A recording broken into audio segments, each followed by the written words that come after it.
Ajo masnej nuk është, si vëllai nuk do të më qenë diçka kualitative mos pritin për mbajtje qoftë ligjit qoftë kujdo. Veç ideja që procedurat shumë të shpejtuara kanë qeveri të shpejt, për pasoj me pas bugjetin deri me 31 tetor, atë do të qeveri me pas nesër, eventualisht deri në 3 ditë të ardhshme, në mënyrë që më votu një bugjet i caktuar mbi disa tipare kryesore, tek infrastruktura, tek çështjet mjedisore, ujore dhe tek çështjet që lidhen me skemat pensionare dhe sociale.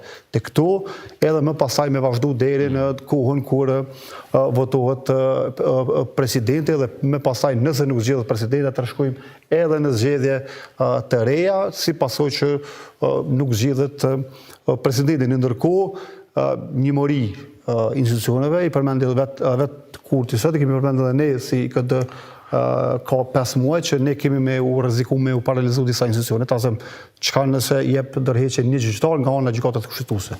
Për çfarë do arsye mbetet pakuron gjykata kushtetuese.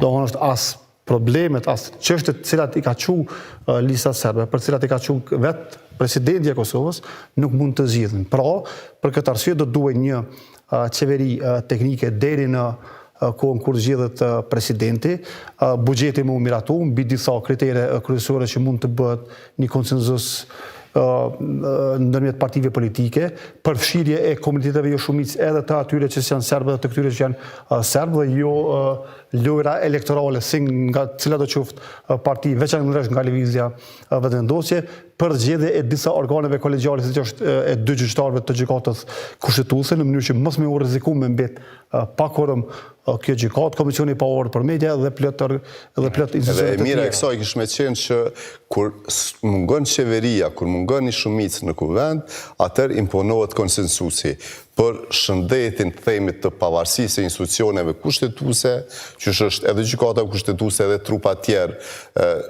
si që është komisioni pavarur për media ose tjera, do të ishte mirë që emrat të jenë konsensuale dhe që të mos shkojnë në këto institucione përfaqësues partish politike, sepse realisht ato veç me përfaqësues të partive politike janë.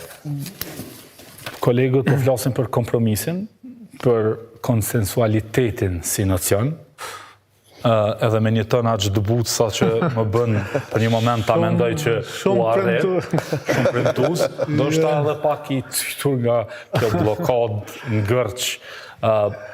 Vërtet një logjik racional nuk di çfarë tjetër. Natyrisht, por pyetja që kam unë është nëse ne po ecim drejt kësaj apo po shkojmë drejt një polarizimi edhe të mëtejme dhe çfarë na sjell ai nëse raporti forcave deri tani i polarizuar ka sjellur vetëm blokadë. Folët për fajet, distribuam gjithandej, mund të distribuojmë si me cilën do formulë desh të pushtetit, cilin kanë desh më pak të pushtetshmit, por e rëndësishme është që vendi është në ngërç politik. Janë 2 lloje të analizave. Një është normative, si do duhet të ishte, cili është opsioni më i mirë, edhe një është realiste. Ndonjëherë këto bashkohen, ndonjëherë janë 2 bota kritikisht tjera. Edhe në Kosovë, do thot, me këtë çka kemi pa, sot, për shembull, vetëm fjalimi i Zotit Kurti, edhe pastaj e Kur'an Murati i këtyre, do thot, 100% fajin e vendosnin në partitë opozitare. Pse ju nuk po na votoni neve? Ju e keni fajin. Gjatë 9 muajve kam pas idenë për bllokim vetëm te kundërshtarët. Pse nuk po na votoni? Ju e keni fajin, ju nuk po doni konstituimin e institucioneve sepse nuk po na votoni. Do thot, kjo mendësi infantile, kjo nuk jep shumë shpresë për sjellje racionale.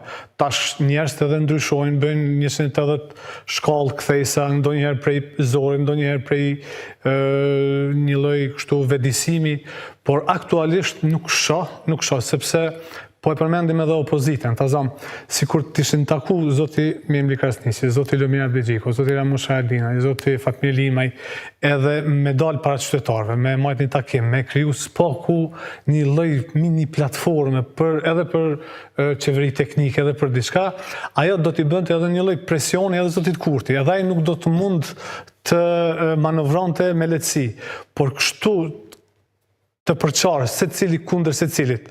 Do të thotë edhe në raport me Zotin Kurti si fitues i zgjedhjeve, edhe në raport me ish partner ose me partnerët potencial apo me partitë me cilat kanë më shumë për afrime apo pikat përbashkëta sa me Zotin Kurti, atëherë kjo nuk e le. Do thotë tash unë sinqerisht nuk e di çka duhet me ndodhë në kokën veçanërisht të Zotit Kurti apo në empatinë e tij, që ai me hy në kfucat e një qytetari që ka probleme me pagu rrymen, që ka probleme jetike, që ka probleme do thot të gjitha natyrave, edhe tash si një person që ka 42% të besimit, të vullnetit të qytetarëve, me qenë kaq indiferent, kaq lezher në këto krizat cilat po vinë, sepse çdo gjë varet nga Zoti Kurti, do thotë kryesori Zoti Kurti.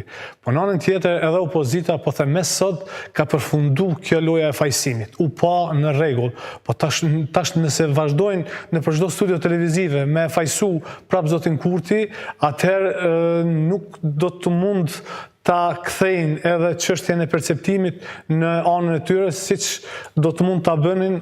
Mirë, sikur të ndalë. Gjysmë pyetje këtu, a imponon ky realitet politik krimin e dy bloqeve? Të paktën të dihet që ai që fiton do ta ketë shumicën, sepse kështu të ndarë askush edhe pas zgjedhjeve nuk na garanton që mund edhe të krijohet prap, të konstituohen fillimisht institucionet dhe pastaj krijohet një shumicë për qeveri. Po kjo është e saktë, sepse ky precedent na ka treguar që çdo gjë që ka mundur këtu, sepse logjikisht personi që i fiton 42% është më afër ti marrjes së pushtetit. I duan vetëm edhe pak vota që të vinë në pushtet, që t'i bëj ato politika të cilat i ka premtuar, që ta gëzoj pushtetin, që t'i bëj pra që të jetë udhëhec i qeverisë Kosovës, edhe kjo gjë është normale. Por tash nëse jam barikadu për 9 muaj me kësi absurditete, tash nuk pritet ndonjë gjë logjike dhe racionale, do thot po them inshallah shpresojmë që të na befasojnë, por po them sepse e përmendi skenda, do thot përpara kanë qenë ambasadat kur ka pas bllokada, janë shkuar në Dragodan, edhe në shumicën absolute të rasteve na ka rënë mirë. Edhe zgjedh qeveria, edhe zgjedh presidenti, sepse ndoshta edhe atëherë kish pas kësi bllokada.